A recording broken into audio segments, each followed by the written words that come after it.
한 소매치기가 한 남자의 지갑을 훔쳤습니다. 골목으로 가서 그 지갑을 기대하면서 열었더니 500원밖에 없었습니다. 에이, 재수없어. 소매치기는 그 500원으로 무엇을 할까 하다가 주변을 둘러보니까 복권을 사기 위해 줄 서 있는 사람들이 보였어요. 그래서 자기도 복권을 사려고 그곳으로 갑니다. 가는 도중에 어떤 할머니가 등장을 합니다. 버스를 타려고 하는데 버스비가 없다고 500원만 빌려달라고 하는 겁니다. 1990년대 초반에 여러분 개그맨 이휘재를 스타로 만든 프로그램 TV 인생극장 기억하세요? 각각의 선택에 따른 두 가지 결과를 보여주는 설정을 해서 그 결과를 보여줍니다. 뭐라고 합니까? 그래, 결심했어. 500원짜리 복권을 살지 아니면 할머니에게 버스비를 보태드릴지. 여러분들이라면 이 두 가지 상황에서 어떤 것을 선택하시겠습니까? 선택에 따른 결과는 분명하게 다르게 나타나게 됩니다. 조선 숙종 때 예조판서를 지낸 김학성 대감의 어머니 이야기입니다. 이 어머니는 일찍 남편을 잃고 삭바느질을 하면서 가난하게 두 아들을 키우고 있었어요. 그런데 어느 날 처마 밑에서 금과 은이 가득 들어있는 가마솥을 발견한 것입니다. 어머니는 바로 그 자리에 그대로 묻어두고 어머니는 그 집을 팔아서 이사를 합니다. 나중에 두 아들이 장원급제해서 벼슬을 하고 학문이 깊은 학자가 됐을 때 어머니는 옛날 가마솥 이야기를 꺼냈다고 합니다. 이유 없이 큰 돈을 얻으면 반드시 재앙이 있을 것이다. 사람은 마땅히 고생해야 하는데 어려서부터 편안하게 되면 공부에 전력을 다하지 못하고 돈을 낭비하고 또 게을러져서 쓸모없는 사람이 된다. 그래서 나는 화를 떠나 기꺼이 가난한 길을 선택한 것이다. 여러분들이라면 자녀들을 위해서 어떤 것을 선택하셨겠습니까? 이 어머니는 자기 자신도 믿을 수 없다고 생각한 듯합니다. 상자에 맛있어 보이는 사과가 가득 들어 있습니다. 이 사과를 매일 한 개씩 꺼내 먹을 때 두 가지 방법이 있어요.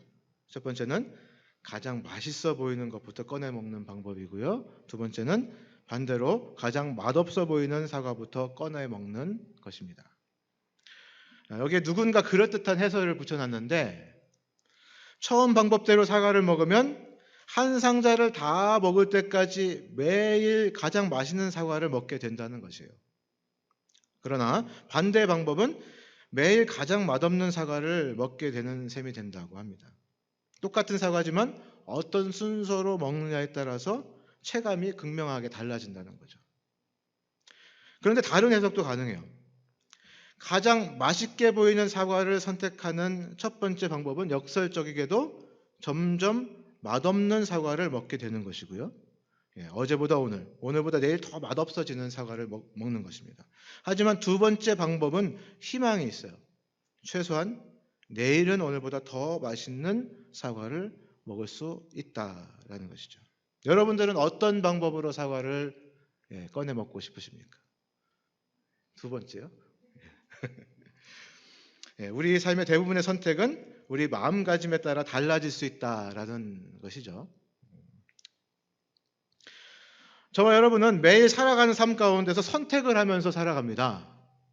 오늘은 이 옷을 입을까, 저 옷을 입을까, 화장실을 갔다가 나갈까, 바쁜데 그냥 나갈까, 버스 탈까, 전철 탈까, 또 집에 돌아갈 때 아이들 먹을 거리를 사갈까, 그냥 갈까, 저녁을 집에서 먹을까, 오랜만에 외식하자고 할까. 오늘도 교회 나오실 때 교회를 가야 되나 말아야 되나, 또 여러 가지 선택들 가운데 오늘도 시작하셨으리라 생각을 합니다. 일상적인 삶에서의 많은 선택들, 사실 우리에게 주어진 자유의지로 이 많은 일상들을 선택하고 결정을 하죠. 우리가 의지를 갖고 선택한 일상들을 다른 사람들이 비난하거나 조롱한다면 안 됩니다. 하나님께서는 저와 여러분들에게 선택할 수 있는 자유를 허락하셨기 때문입니다. 그런데 이런 선택이 일상적이지 않을 때가 있어요. 나의 선택으로 인해서 내가 속한 공동체가 힘들어지거나 또는 복을 얻는 경우가 있고요. 나의 선택으로 인해서 온 인류가 어려움에 처할 수도 있고 또 복을 누릴 수도 있습니다.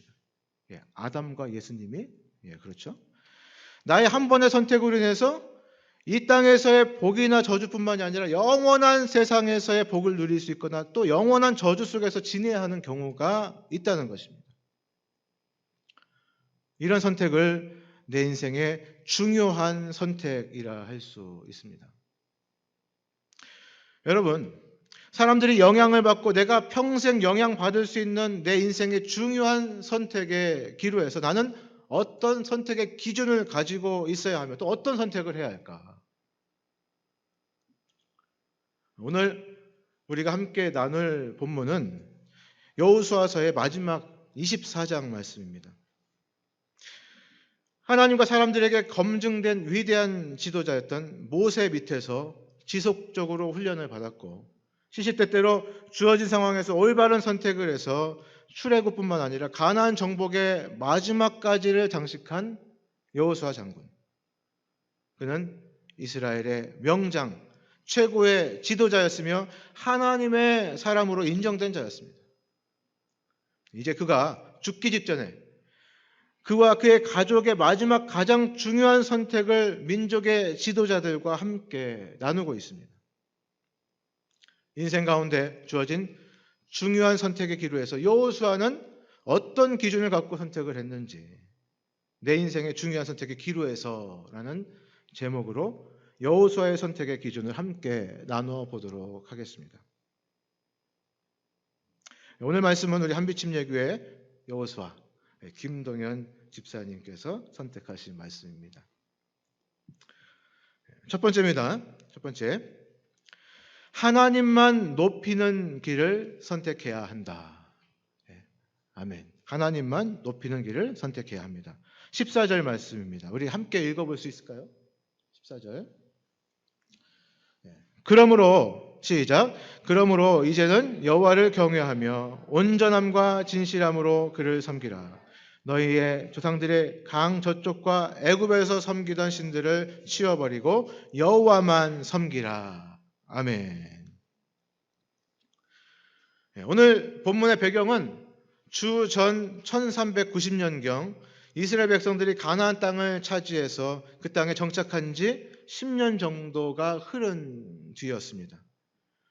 죽음을 목전에 둔 여호수아, 그는 이스라엘의 장로들과 각 지파의 지도자들을 세겜에 소집한 뒤 유언과 같은 고별 설교를 시작합니다.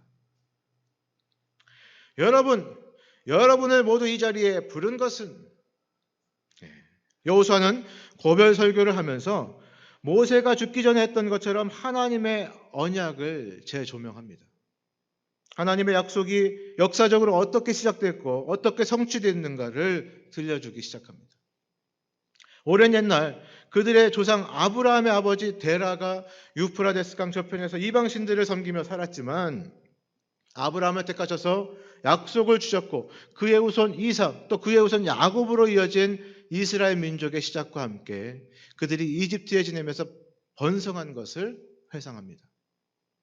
그 후 지도자 모세와 아론을 통해 이집트에서 나오는 과정, 10가지 재앙과 또 홍해를 마른 땅으로 건너고 또 이집트 군사들이 홍해에서 죽게 된 사건들, 또 오랜 광야의 길을 불기둥, 구름기둥으로 또 만나와 메추라기, 또 반석에서 샘물을 주심으로 인도하셨던 그 놀라운 일들, 그 후 가나안 땅에 들어와서 많은 정복전쟁 가운데 하나님께서 대신 싸워주신 모든 사건들을 회상하고 있습니다. 이 모든 역사 속에서 이제는 가나안 땅에 들어온 그들 스스로가 하나님께서 약속하신 그 언약의 증거라고 말씀을 하고 있습니다.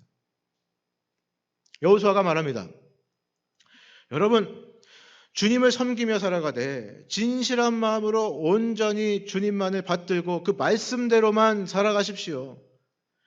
여러분의 조상이 유프라데스 강 건너편에서 살 때, 또한 이집트에서 살 때 다른 신들을 섬기고 살았다 해서 절대로 그들을 본받아서는 안 됩니다.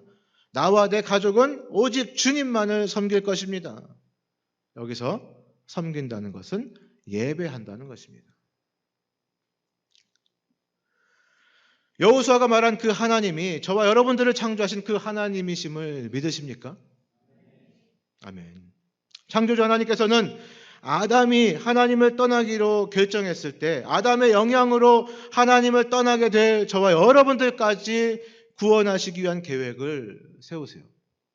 그 계획의 본격적인 시작이 바로 아브라함이었습니다. 아브라함으로부터 시작된 약속의 백성 이스라엘을 유럽 대륙, 아시아 대륙, 아프리카 대륙의 집합점이며 통로인 그 가나안 땅, 지금의 이스라엘 지역에 두신 이유는 모든 민족이 그곳을 지나다니면서 살아계신 하나님의 복받은 백성들을 만나고 그들로 구원을 받게 하시려는 것이 첫 번째 목적이었던 것입니다. 구원받게 하시려는 목적이 무엇일까요, 여러분? 하나님께서 처음 창조하셨을 때와 같이 하나님을 예배하는 자들로 회복시키시기 위함입니다. 땅의 모든 끝이 여호와를 기억하고 돌아오며 모든 나라의 모든 족속이 주의 앞에 예배하리니 그날에 큰 나팔을 불리니 아수르 땅에서 멸망하는 자들과 애굽 땅으로 쫓겨난 자들이 돌아와서 예루살렘 성산에서 여호와께 예배하리라. 이 백성은 내가 나를 위하여 지었나니 나를 찬송하게 하려 함이니라. 하나님께서는 온 민족이 구원받고 주께 돌아와서 하나님을 경배하고 예배하는 것, 하나님의 자녀가 되는 것에 가장 큰 관심을 갖고 계세요. 여호수아는 모든 것의 근본이신 하나님의 목적대로, 그 목적대로 하나님을 예배하는 것을 선택합니다. 본문 14절 말씀입니다. 그러므로 이제는 여호와를 경외하며 온전함과 진실함으로 그를 섬기라. 예배하라는 거죠. 너희의 조상들이 강 저쪽과 애굽에서 섬기던 신들을 치워버리고 여호와만 섬기라. 하나님만 예배하라는 것입니다. 15절에서도 계속됩니다. 만일 여호와를 섬기는 것이, 예배하는 것이 너희에게 좋지 않게 보이거든 너희 조상들이 강 저쪽에서 섬기던 신들이든지 또는 너희가 거주하는 땅에 있는 아모리 족속의 신들이든지 너희가 섬길 자를 어느 택하라. 오직 나와 내 집은 여호와를 섬기겠노라. 오직 나와 내 집은 하나님만 예배하겠노라.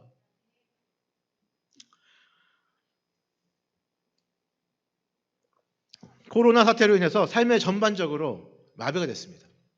우리나라뿐 아니라 전 세계 정치 경제를 비롯한 모든 분야에서 아우성이죠. 그런데 이것이 우리 그리스도인들에게는 복으로 다가오는 경우를 봅니다. 여러분 사실 많이 바빴잖아요. 너무 바빠서 기도도 못하고 예배 못 드리고 그랬잖아요. 너무 바쁘다는 것이 여러분 무엇입니까? 돈 벌려고 바빴죠. 사회적 지위를 쌓으려고 바빴죠. 사실 어느 정도만 있어도 우리는 먹고 살 수 있는데 좀 더 누려보고 좀 더 좋은 것 갖고 즐기려고 이것이 우리의 우상이 되어 있지는 않았습니까? 우리의 오감을 채우고 욕심을 채우기 위해 하나님께서 우리를 지으신 목적인 예배를 등한시하진 않았습니까? 그런데 코로나로 인해서 출근을 못합니다. 학교를 못 갑니다. 사람들과 거리를 둘 수밖에 없어요. 모든 모임들이 다 취소가 됐습니다. 이때 우리 그리스도인들은 어떻게 해야 되겠습니까?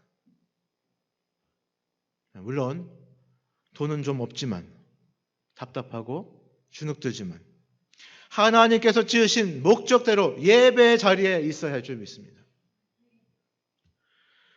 몇 번의 성도님들에게 전화를 해보니까 이 기간이 오히려 가정의 예배를 세우는 시간에 대해서 너무 감사하다라고 말씀을 하시는 것을 들을 수가 있었습니다. 가정의 예배가 없었는데 찬양과 기도 소리가 들리지 않았는데 찬양과 기도 소리가 들리기 시작했다는 거예요. 주일에, 수요일에 온라인을 통해서 예배를 가정에서 함께 드리면서 온 가족이 하나님을 찬양하고 기도하며 말씀 듣는 시간이 세워졌다는 것입니다. 밤에는 온라인 카톡 기도회, 새벽에는 드라마 성경 통독, 낮에는 목장, 큐티 나눔을 통해서 교제를 이루면서 서로 돌아보아 사랑과 선행을 계속해서 격려하고 있다는 것입니다. 모이기를 패하는 것이 아니라 온라인으로 계속 모임을 진행하면서 영적으로 더욱 깨어 있으려 하는 자신을 발견한다는 것입니다. 참으로 어려운 시기를 지나면서 저와 여러분은 무엇을 선택해야 합니까? 하나님의 영광을 위한 것, 하나님만 높이는 것을 선택해야 합니다. 예배를 선택해야 합니다. 가정에서, 일터에서, 학교에서, 또 개인적으로 하나님께서 나와 내 가정과 우리를 지으신 목적을 상기하면서 삶의 그 자리에서 예배의 제단을 쌓으시는 선택을 하여서 하나님의 임재를 경험하시는 저와 여러분들이 되시기를 예수님의 이름으로 축복합니다. 두 번째입니다. 살리는 것을 선택하라. 살리는 것을 선택하라. 특별히 영혼 살리는 것을 선택하라. 17절 말씀입니다. 함께 읽을까요? 17절 말씀 시작. 이는 우리 하나님 여호와께서 친히 우리와 우리 조상들을 인도하여 애굽 땅 종 되었던 집에서 올라오게 하시고 우리 목전에서 그 큰 이적들을 행하시고 우리가 행한 모든 길과 우리가 지나온 모든 백성들 중에서 우리를 보호하셨음이며. 아멘. 오늘 이 본문 17절 말씀을 보면 여호와 하나님께서 인도하신 상황을 볼 수가 있는데 종으로 살던 자들을 자유로 해방시켜 주셨어요. 육적인 안목으로만 살던 그들에게 영적인 안목을 가질 수 있도록 기적을 계속 보여주셨습니다.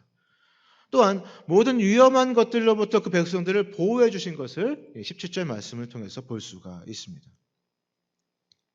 하나님의 우리를 향한 선택은 살리는 것입니다. 죄의 종이 되었던 자들에게 예수 그리스도의 보혈을 통한 자유함을 주시죠. 육신을 바라보며 영원한 죽음으로 달려가는 자들에게 영원한 하나님의 나라를 보고 누릴 수 있도록 영적 눈을 뜰 수 있도록 우리의 영을 살려주십니다. 그리고 계속해서 살아가야 하는 이 땅에서도 모든 위험과 두려움으로부터 보호하시는 살리시는 은혜를 허락하시는 분이 바로 하나님이신 것입니다. 여러분, 복권에 당첨되면 당첨금을 어디에 쓰는 것이 가장 좋습니까? 보통은 이제 돈을 불려야겠다라는 생각을 합니다. 자신의 당첨금을 700배로 불린 사람이 있는데 미국의 소피아라는 여성입니다. 이 사람이 200달러, 얼마 되진 않죠. 우리 돈으로 한 25만 원 좀 넘는 것 같은데 그 정도의 그 복권에 당첨이 됐습니다. 당첨돼서 이제 당첨금을 찾아서 가고 있는데 마침 길에서 국어라는 노숙자를 만나요. 잠시 고민을 하다가 그를 카페로 데려가서 커피를 사줬습니다. 노숙자는 지난 3년 동안 이토록 따뜻한 배려는 처음이라면서 흐느껴서 울었습니다. 그녀는 당장 몸을 누일 곳이 없는 노숙자를 위해서 이틀치의 숙박비도 지불해줬습니다. 이렇게 자신의 당첨금을 불쌍한 노숙자를 위해서 모두 써버리고 그녀는 이제 그와 함께 이제 찍은 사진을 SNS에다가 올려서 도움을 호소했어요. 또 다른 도움의 손길을 요청한 것이죠. 그걸 보고 한 이발사가 찾아와서 무료로 이발을 해줬습니다. 또 한 여학생은 발렌타인데이 카드를 전하면서 그 안에 온정을 담았습니다.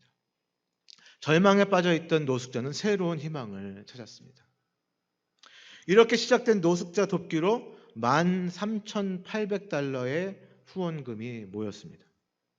200달러의 당첨금의 700배인 셈입니다. 살리기 위한 희생이 수백 배의 결실로 나타내는 것을 보여주는 한 일화라고 할 수가 있겠죠. 폭풍을 만난 난파된 여객선이 무인도에 닿았어요. 승객들의 목숨은 간신히 건졌지만 배는 고칠 수 없을 정도로 부서졌습니다. 배 안에는 다행히 충분한 식량과 씨앗이 있었습니다. 언제 구조될지 몰라서 막막했던 그 사람들이 만약을 대비해서 씨앗을 심기로 하고 땅을 파기 시작을 했는데 땅 속에서 황금 덩어리가 쏟아져 나왔다고 합니다. 그들은 씨앗을 심는 일을 내팽개치고 정신없이 황금만 캤습니다. 신이 났습니다. 황금은 큰 더미를 이뤘지만 식량은 바닥을 드러냈죠. 때는 이미 늦었습니다. 매 순간이 선택입니다, 여러분. 크고 작은 선택이 모여서 우리 인생이 되는 것입니다. 강도 만나 초죽음이 된 사람 곁으로 제사장과 레위인과 사마리아인이 지나가죠. 그러나 강도 만난 자를 보살핀 사람이 누구였습니까? 사마리아인 뿐이었습니다. 제사장과 레위인은 종교를 선택했고요. 사마리아인만 생명 살리는 것을 선택했습니다. 예수님께서 이 땅에 오신 이유가 바로 생명 때문 아닙니까, 여러분? 요한복음 10장 10절에서 말씀하고 있어요. 내가 온 것은 양으로 생명을 얻게 하고 더 풍성히 얻게 하려는 것이라. 여러분, 경쟁하는 세상은 생존을 선택합니다. 그 중에 또 몇몇은 공존을 선택하기도 합니다. 그러나 우리 그리스도인들은 무엇을 선택해야 됩니까? 생명을 선택해야 합니다. 모든 선택 앞에서 생명을 살리는 선택인가, 영혼을 살리는 선택인가 생각하시면서 우리에게 주어진 그 길을 선택하시는 저와 여러분들이 되시기를 예수님의 이름으로 축복합니다. 세 번째, 마지막입니다. 마지막, 소문이 아닌 말씀을 선택하라. 소문이 아닌 말씀을 선택하라. 여러분, 대학 시절 아인슈타인이 받은 수학 성적이 평점 5점 만점에 4점. 이것을 이제 뭐 A, B, C, D로 하면 이제 A였다고 합니다. 그런데 이 성적표를 본 누군가가 그 4를 D로 생각을 했다고 해요. 거기에다가 이제 그를 가르쳤던 그 스위스 취리 대학교의 담당 교수가 아인슈타인이 수학을 잘 하지 못했다고 언급을 하면서 아인슈타인이 수학을 잘 못했다. 아인슈타인이 수학에서 낙제를 받았다. 이런 오해가 일반화된 상식이 됐다고 합니다. 수학에 엄청난 재능을 가진 다른 세계적인 물리학자들에 비해서는 아인슈타인이 상대적으로 조금 부족했을 뿐이라고 합니다. 나폴레옹의 키 역시 마찬가지라고 합니다. 157cm, 위인전에도 나와 있는 그 키인데요. 키 수치인데, 이것 역시 5피트 7인치를 5피트 2인치로 잘못 읽어서 생긴 오해라고 합니다. 바뀐 수치로 따지면 나폴레옹의 키가 170cm 정도, 그러니까 당시 평균 키보다 오히려 조금 더 큰 편이라고 합니다. 여러분, 에디슨의 백열 전구도 마찬가지라고 하는데요. 조지 왓슨이 이미 만든 것을 에디슨이 개량을 했는데 에디슨의 그 유명세에 빌려서 에디슨의 연구로 사람들에게 알려졌고요. 또 그것이 정설이 됐다고 합니다. 우리가 알고 있는 상식이 오해로부터 나온 것이 많다는 것이에요. 우리가 다른 사람에 대해서 알고 있는 것이나 또 여러 가지 기사들이나 이런 사건들도 오해, 가짜 뉴스인 경우가 많다는 것입니다. 소크라테스의 제자가 시장에 나갔다가 이상한 소문을 듣고 왔다고 합니다. 광장에서 소크라테스를 발견한 제자가 바로 그 들은 소문을 말하려고 하는데 갑자기 소크라테스가 물었습니다. 지금 자네가 나에게 하려는 말은 직접 본 것인가? 아닙니다. 사람들이 말하는 것을 들었습니다.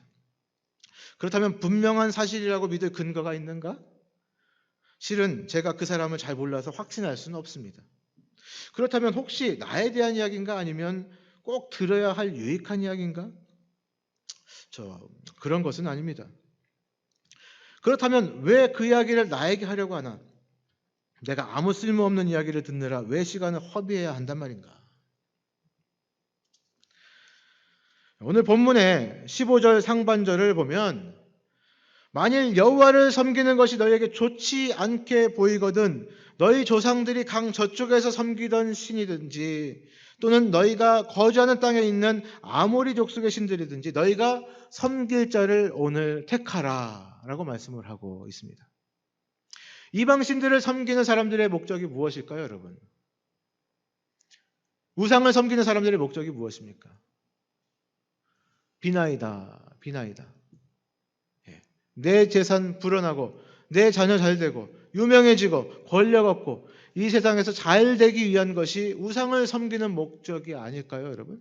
다시 말해서 우상은 나의 유익을 위해서 존재하는 신입니다. 여러분, 사탄의 영도 인간에게 부와 명예를 가져다 줍니다. 그러나 그들은 자기가 타락한 방식대로 또 창세기 3장에서 인간을 타락시켰을 때와 마찬가지로 인간이 하나님과 같이 되고자 하는 마음을 품게 해서 인간으로 하여금 영원한 죽음에 이르도록 하는 것을 목표로 하고 있습니다. 거짓의 아비인 사탄은 시시때때로 여러 소문을 통해서 사람들을 혼란스럽게 합니다. 사람들을 선동해서 거짓을 진실인 것처럼 인식하게 합니다. 공동체를 분열시키고 진리 안에서 하나가 되지 못하게 한다는 것입니다. 어떻게 해야 되겠습니까, 여러분? 소문이 아니라 진리 대신 말씀을 선택해야 합니다. 16절, 18절 말씀을 읽어드리겠습니다. 백성이 대답하여 이르되 우리가 결단코 여호와를 버리고 다른 신들을 섬기기를 하지 아니하오리니 그러므로 우리도 여호와를 섬기리니 그는 우리 하나님이심이니이다 하니라. 말씀의 결론을 맺도록 하겠습니다. 너무 풍성해서 누릴 것도 많고 즐길 것도 많은 이 좋은 세상에서 하나님만 높이고 또 영혼을 살리며 말씀을 선택하는 것을 선택한다면 이 세상에서 뒤처지고 또 마이너 인생이 되는 것은 아닐까 생각이 들 수 있습니다. 그러나 이 선택이 바로 우리의 창조주, 구원자, 심판자 되시는 예수 그리스도의 선택임을 믿습니다. 마태복음 7장 13절 14절 말씀입니다. 좁은 문으로 들어가라. 멸망으로 인도하는 문은 크고 그 길이 넓어 그리로 들어가는 자가 많고 생명으로 인도하는 문은 좁고 길이 협착하여 찾는 이가 적음이라. 예수님의 선택의 기준은 분명하셨어요. 좁은 문. 좁은 문은 불편한 길이며 고난의 길이며 힘든 길입니다. 그러나 그 길을 선택하신 예수 그리스도께서는 온 인류를 구원하셨으며 그 길을 통해 영원한 천국의 소망을 저와 여러분들에게 허락하셨습니다. 저와 여러분들도 예수님과 같이 그 좁은 문의 길을 선택하지 않으시겠습니까? 아멘. 우리 함께 다 함께 외쳐봤으면 좋겠습니다. 시작. 세상이 주는 유익이라는 넓은 길을 포기하고 주님을 찬양하고 예배하는 좁은 길을 선택하겠습니다. 나와 내 가족만을 위한 넓은 길을 포기하고 이웃과 열방의 생명과 영혼을 살리는 좁은 길을 선택합니다. 소문에 휩쓸려 이리저리 요동하는 넓은 길을 버리고 보이지 않아도 말씀의 좁은 길을 선택하겠습니다. 아멘.